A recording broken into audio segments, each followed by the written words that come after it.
Okay. All right, now we get the fun part. We're going to make some pixel art.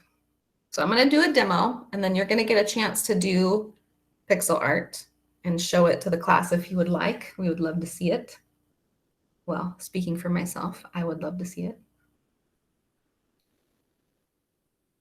Okay, so if you have a favorite pixel editor, you are more than welcome to do it. You will need to be able to download in PNGs. I would like a GIF of any animations, which we'll talk about in a minute, a little bit later. So it needs to be able to download PNGs and GIFs and sprite sheets or tile sheets.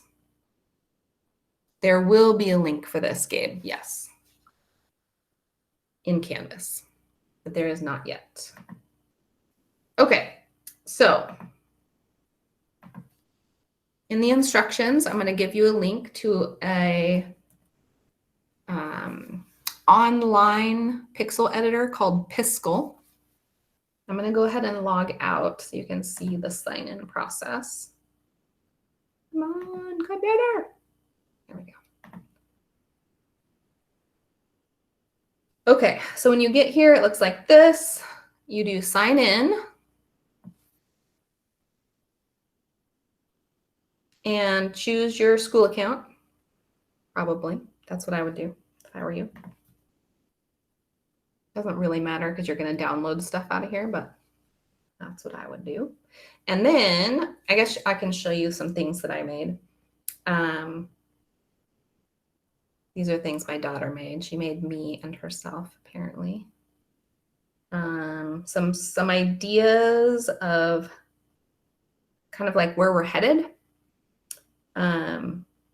This little guy was my hero one year. It's not showing the animation very well, but he's going like bloop, bloop, bloop, bloop, bloop, bloop, bloop. And then here are some ideas of like coins or pickups that I had in my game. A fish, a unicorn with like rainbow flowy hair, and then a mouse and his whiskers move. It's very glitchy on the presentation. Okay. So that's kind of the idea of where we're headed. I'm going to create a sprite. Yeah, it's so glitchy. There we go. Okay, so I'm on the create a sprite button. I'm going to click that. Okay, and you can just start drawing. It starts out with a black pen. So you can see the pen color down in the lower left. You can do like kind of freehand lines that's this first pencil thing. You can do mirrored. So like if you're trying to make something symmetrical on both sides, this is the mirrored freehand. You can fill. So let's say, I'll show you how to make a palette here in just a sec. Let's say I wanted to fill in a certain color. I can choose a color and fill it in. Let's say I had maybe, oops, got to change my color.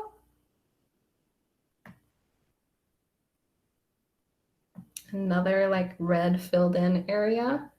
If you wanted to change all the red in your whole drawing to be a different color, that's this kind of like target paint. I can choose another color and then fill in one of the red areas, and it's going to change all of them at once. There's an eraser. If I make a mistake, I can do that. This is a line tool. It's called stroke, but it's basically a line tool. And if you hold down shift, it's going to draw a straight line. So I can, if I'm not holding down shift, I can do like diagonal lines, or I have to kind of like work at it to do straight lines. But if I hold down shift, it's going to kind of snap to that straight line. So that's kind of handy instead of trying to dot, dot, dot your way into a straight line. You can do a couple shapes, rectangles and circles, or this can be an oval. If you hold down shift, it'll be a circle.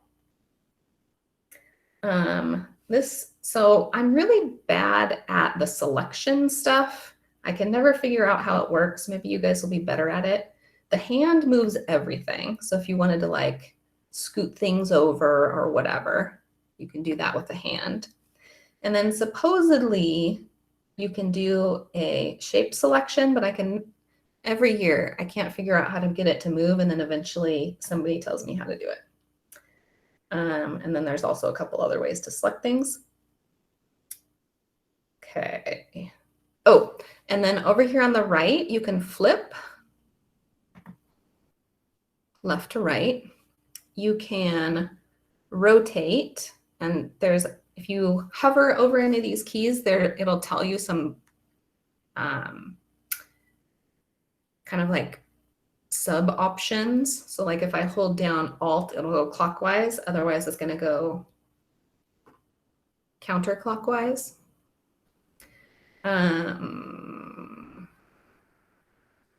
I've never used clone before, but it says clone current layer to all frames. So I'm guessing if you had like something that you wanted to add to every frame, it would be an easy way to make that happen. And then this thing centers your image. Really, you want your sprite to be as big as the whole screen. Like, don't make it tiny in the middle. Make it big so that it ideally touches all four edges, like big. And you will see your sprite come in at 1x, so like 1 times. That's how small your sprite is. So you don't want it to be teeny tiny in the middle, or when you put it in your game, it's going to be literally teeny tiny. Okay.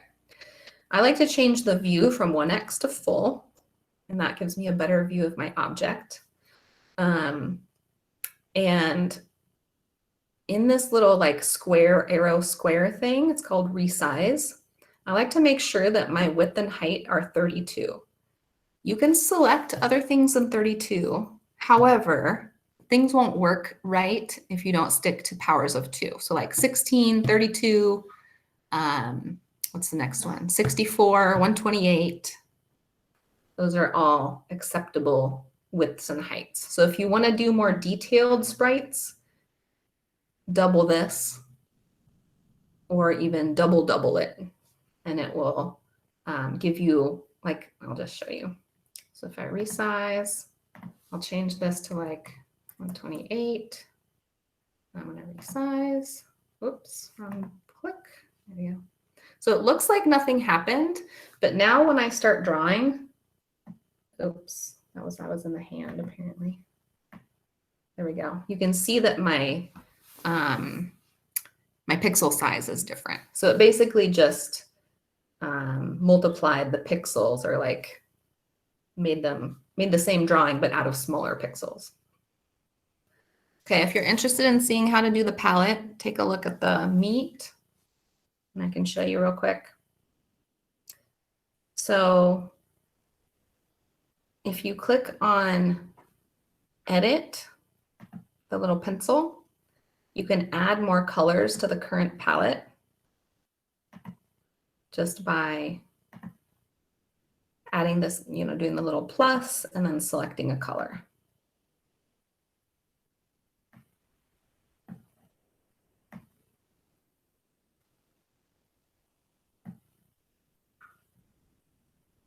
And then if you wanted more palettes, if you wanted multiple palettes, you can do the plus that's by the new palette and add another one, and then you can select them in the little drop down. If you have a mouse, you can left click and right click 2 different colors and assign 2 different colors. I haven't figured out how to do it on a touchpad. If anybody figures that out, let me know. So let's talk about animation. So once you have your kind of base character, here's what you can do to animate it. I'm gonna turn that off for a second. Okay, so if you hover over your frame on the left, you will see a duplicate button. And then as soon as you have more than one frame, there's a couple more options. You can delete a frame. You can't delete it apparently if it's the only one. And you can move a frame. So if you needed to reorder things, you just drag and drop. Okay. If I wanted to make this animated, I'm gonna try making him move up and down. So I'm gonna grab him and move the whole thing down 1 block. And now he looks like he's jumping. On my screen, it's much faster. 12 FPS is pretty obnoxious. I'm gonna slow it down a bit. There we go. That's actually about real time. And I could even do something like, maybe I'll move him down 2 places and then I'll reform his tail a little bit. Something like that. So now he's jumping and his tail is squishing or whatever. Like, you can get pretty creative with this stuff. You can also, if you wanted to, add a new blank frame and turn on onion skin, which is, if you look at where my mouse is, it's this little literal onion underneath the preview. And you can see, like, it's basically a transparency to the previous frame. So I can see frame number 2 and I could like redraw this or whatever I wanted to do. I think to me, it feels easier to duplicate and change a little bit, but sometimes there might be reasons to start over from scratch. I don't know. Okay. While we're here, let me quickly show you how to save. So in the little diskette, remember, you give it a title and then you say save to your gallery. Make sure that you're logged in and it should say save to your gallery. So if I click that, now I've saved. And notice up here, this Alien 2, as soon as I make a change, it has a little asterisk up here, and that tells me that my current work has not been saved. Okay. You can use Control-Z to undo things, and you can use Control-Y to redo things. So if I do Control-Y, I'm going to get that little dot back. If I do Control-Z, it's going to undo my last action. If you forget that, there is a little keyboard down in the lower left that shows you all the shortcuts that you can use on the keyboard. And then Control-Z and Control-Y are right here. Okay, I want you to experiment with making an animation. Remember, you can use the slider to speed up and slow down your animation.